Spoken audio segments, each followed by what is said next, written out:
O que você acha, pensa ou sente que pode te fazer mais feliz? Atenção à pergunta, porque ela vai definir, a compreensão dessa pergunta vai definir a qualidade do nosso papo hoje. Porque quando eu pergunto o que você pensa, acha ou sente, primeiro eu estou falando de aspectos diferentes. Primeiro o pensar, uma avaliação mais técnica sobre a sua própria vida. É como se você pegasse uma listinha e fosse lá ticando, né? Ah, não, isso aqui precisava melhorar, essa parte aqui financeira, um outro emprego. Então, essa é uma parte mais do pensar, da razão, da cognição. Quando eu falo de sentir, aí eu já estou falando de uma outra dimensão da forma como a gente experimenta a vida. É outra coisa. Inclusive, há pesquisas que mostram que pessoas avaliam a sua própria vida de formas diferentes quando pensam ou quando sentem. Você está me entendendo? Estamos juntos nessa, né? Então, aí, a outra questão é acha. Eu coloquei um acha de propósito. Porque às vezes a gente não tem plena convicção daquilo que a gente imagina que possa trazer mais felicidade.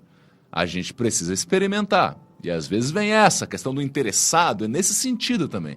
Interessar-se em pôr-se em movimento, para ir pesquisar mesmo, para ir lá se expor a novas vivências, a novos contextos, a novos grupos. Nesse sentido vem a provocação, e eu vou te provocar, minha amiga e meu amigo, porque venho me provocando o quanto a gente está se expondo a novas experiências, até para que possamos ter a possibilidade de nos provocar para novos desenvolvimentos. Afinal, não é esse nosso motivo? Não é nosso grande motivo, grande missão? Caminhar, nos desenvolver? Tá certo? Então vem essa pergunta, e aí, claro, uma outra parte fundamental da pergunta: o que pode te fazer mais feliz? E aí eu inauguro o papo aqui, eu inauguro esse papo sobre esse tema que eu estou pesquisando e que eu estou me aproximando com bastante cuidado, para não banalizar esse estudo, que é esse campo da psicologia que vem ganhando força nos últimos anos, especialmente nas últimas 2 décadas, vem ganhando muita força, que eles se chamam de psicologia positiva. E aí quando eu conheci essa linha da psicologia, imediatamente eu comecei a ter minhas dúvidas preconceituosas. Porque eu pensei comigo mesmo, puxa vida, lá vem mais conversa, lá vem a história de me dar a resposta pronta, já vem me explicar como é que o mundo funciona, nem mesmo me conhece, já vem com 10 passos para a felicidade. Sabe aquelas histórias que, como se as fórmulas servissem para todas e todos?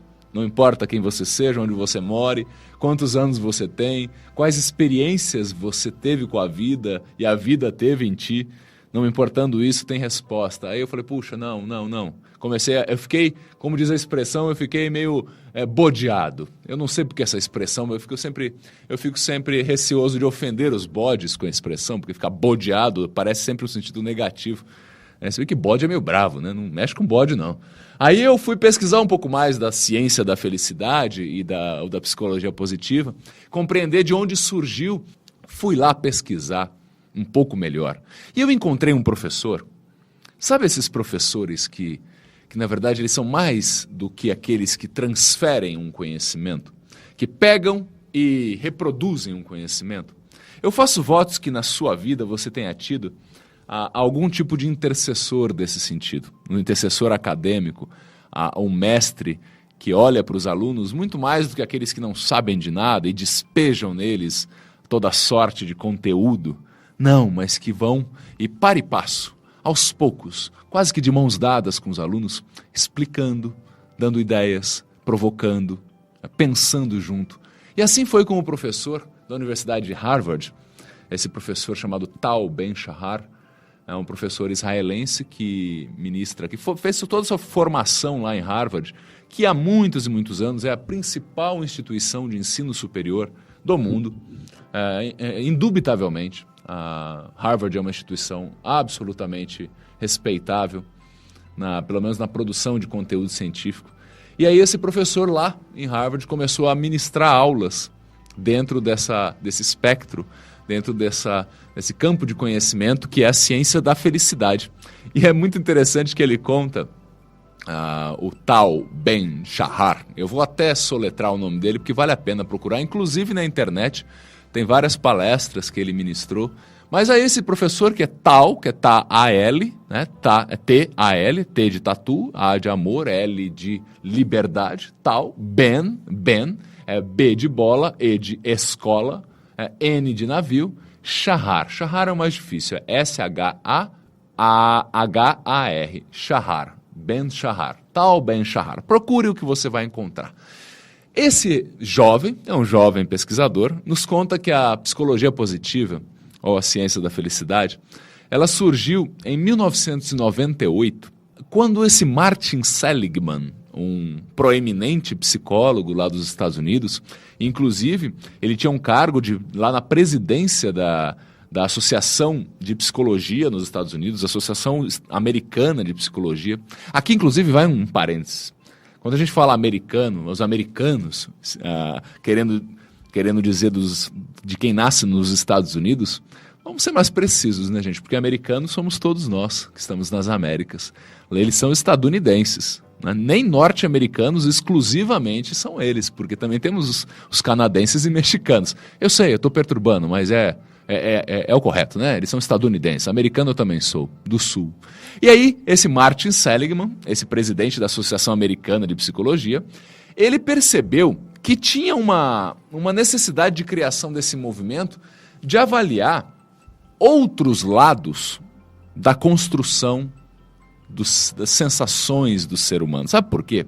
Ele foi fazer uma pesquisa junto com outros colegas e nessa pesquisa ele identificou, e eu tenho até os números aqui ó, que eu vou compartilhar contigo, nessa pesquisa que eles fizeram, eles foram lá de 1967 ao ano 2000, ou seja, 33 anos eles avaliaram de pesquisas. Eles não ficaram desde 67 fazendo isso, mas eles foram olhar entre 1967 e o ano 2000, o número de artigos científicos relacionados a comportamentos humanos. E atenção, gente, o número de artigos científicos sobre raiva. Perto de 6.000 eles encontraram, né? 5.600 mais ou menos. Sobre ansiedade, 41.000 artigos científicos. Sobre depressão, 54.000 artigos científicos. Eles identificaram isso, uma vasta quantidade de artigos sobre essas questões que acometem o ser humano. Raiva, ansiedade e depressão principalmente. No entanto, quase como um contraste a esses números, outros temas foram investigados. E aí eles entenderam, pelo menos nos artigos científicos publicados entre 67 e 2000, naquele lugar lá nos Estados Unidos, alegria, 415 artigos.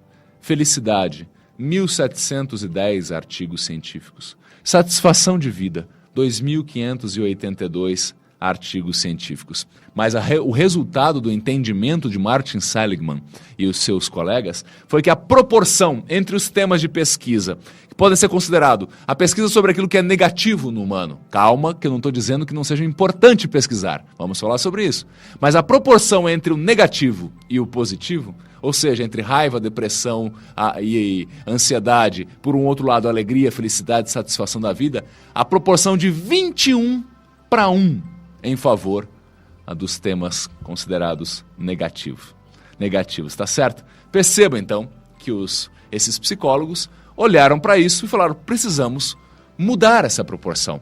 Não necessariamente diminuir, muito menos extinguir ou desvalorizar as pesquisas sobre ansiedade e depressão, mas amplificar a pesquisa sobre aquilo que pode, se é que pode, e como pode, aumentar a nossa alegria, aumentar a nossa felicidade e, enfim, o bem-estar. Tá certo? Então eles foram para essa linha. Nós seguiremos falando sobre a ciência da felicidade, que me intrigou muito, desconfiei bastante, mas aos poucos estou percebendo que tem tesouro ali, se a gente procurar. Eu espero que a gente possa procurar junto aqui.